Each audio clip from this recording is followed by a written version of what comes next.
এইটা এমন একটা সবজি যা অনেকেই খেতে চায় না বা কিভাবে খেতে হয় সেটাও জানে না, কিন্তু যারা এটা খেতে জানে তারা কিন্তু খুব মজা করেই খায় এবং যেখানেই পাবে সেখান থেকেই নিয়ে আসবে। আজকে আমি এই সবজিটা দিয়ে এমন একটা রেসিপি শেয়ার করব যেটা মুখে টেস্ট লেগে থাকার মতো। এরপরে যেখানেই পাবেন এইগুলো কিন্তু সংগ্রহ করবেন। যারা দেখেও চিনতে পারছেন না তাদের জন্য বলছি, এগুলো হলো কচুর ফুল। যেই কচুগুলো সাধারণত আমরা শাক হিসেবে খেয়ে থাকি সেই কচুর ফুল। আর এই কচুর ফুলগুলো নেওয়ার একটা বিশেষ কায়দা আছে, সেটা হলো ঠিক এইভাবে আপনাকে এই যে হলুদ অংশটুকু এটুকুই নিতে হবে। আর ওই যে মাঝখান থেকে যে ফুলের ভেতরে আর একটা পাপড়ির মতো বেরোলো ওটা কিন্তু নেওয়া যাবে না। ওটা সহজ যদি রান্না করেন বা ভর্তা তৈরি করে ফেলেন তাহলে কিন্তু ভীষণ গলায় ধরবে।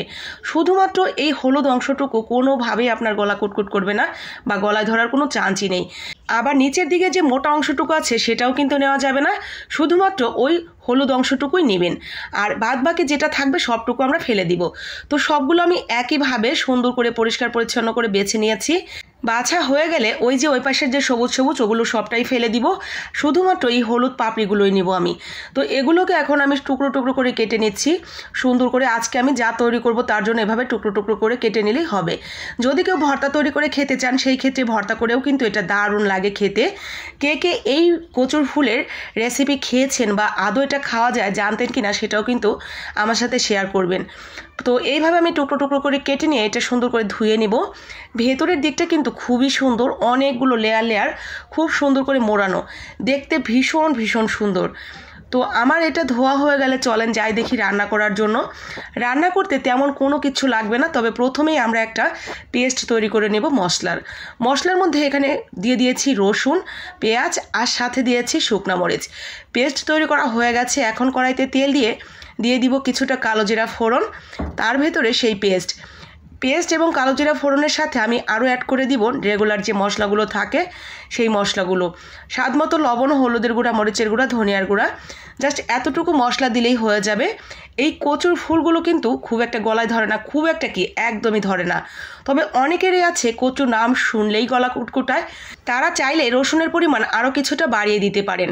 তো সুন্দর করে আমি মশলাটা কষা কষা করে নিয়েছি। এখন সেই দিয়ে দিচ্ছি কচুর ফুলগুলো। এইভাবে আমি আস্তে আস্তে কচুর ফুলগুলো যখন সিদ্ধ হয়ে যাবে তারপরে একদম ভাজা ভাজা করে ফেলবো, মানে একেবারে পুরা করে ভাজা করে ফেলবো। এক সাইড কিছুটা পুড়ে যাবে আর এক সাইড একটু ভালো ভালো থাকবে, ঠিক এরকম করে পুরা করে নেব। দারুণ একটা ফ্লেভার হবে ঠিক এরকম করে পুরা করে ভেজে নিলে। একেবারে শেষের দিকে আমি একটু লেবুর রস অ্যাড করে দিচ্ছি। লেবুর রসটা দিলে খেতে আরও ভালো লাগবে। এরপরও যাদের মনে হবে যে হ্যাঁ গলা ধরতে পারে তারাও লেবুর রসটা অ্যাড করে নেবেন, তাহলে আর গলায় ধরার কোনো চান্সই থাকবে না। যদিও এই কচুর ফুলগুলো একদমই গলা কুটকুটায় না। তো আমার কিন্তু একেবারে হয়ে গেছে। এখন এগুলো গরম গরম ভাতের সাথে খাওয়ার জন্য রেডি। খাওয়ার সময় একটু করে এগুলো নেবেন, একটু করে ভাত আর সাথে একটু লেবুর রস। আর কি চাই, জমিয়ে একেবারে সুন্দর মতো তৃপ্তি সহকারে 4টে ভাত খেতে পারবেন। তো আজকের আমার এই রেসিপিটি কেমন লেগেছে, আর যদি আজকে প্রথম দেখে থাকেন আপনি তাহলে বাকি আপু ভাইদেরও দেখার জন্য একটা সুযোগ করে দিবেন, লাইক কমেন্ট করে শেয়ার করে দিবেন। আসসালামু আলাইকুম।